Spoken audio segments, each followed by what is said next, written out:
Sekarang ada Kang Deddy nih, naik ke atas permukaan. Geus wanci, udah waktunya beliau ada di atas.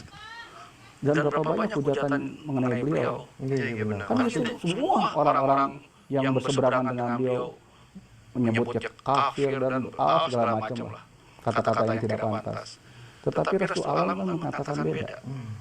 Beliau sebagai bapak untuk Tatar Sunda nih, Jawa Barat kan gitu.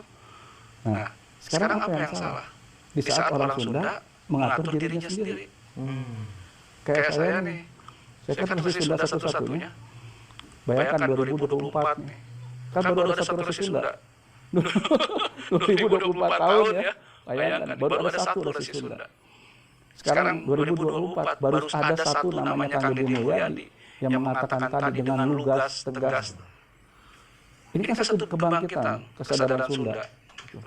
Nah, kalau kita melihatnya ini satu fenomena yang sudah saatnya, waktunya. Ada budaya Sunda gini Kang Eko. Kalau orang Sunda duduk nih, kalau ada rombongan, orang Sunda paling sok banget ke payun. Silakan payun duluan gitu. Itu pasti orang Sunda tuh. Nyuruh orang duluan, makan juga enggak ke payun. Silakan ambil duluan. Dia belakangan gitu.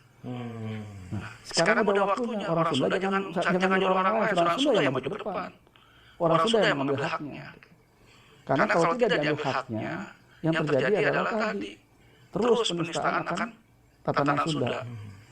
Kita pernah bicara waktu itu sama Kang Eko kalau nggak salah ya. DNA kita DNA super, DNA yang pemaaf. DNA kita bukan DNA bodoh yang pendendam dan sebagainya. Tetapi kenapa DNA kita berubah? Karena iklim yang membuat kita berubah, karena komunitas yang membuat kita berubah, karena pengetahuan yang membuat kita berubah. Jika DNA kita tercemar nih, yang tadi disampaikan semua kita paham, sangat paham. Bagaimana kita lupa dengan leluhur kita? Maaf ya saudara, mana ada yang mau leluhur kita? Gak ada.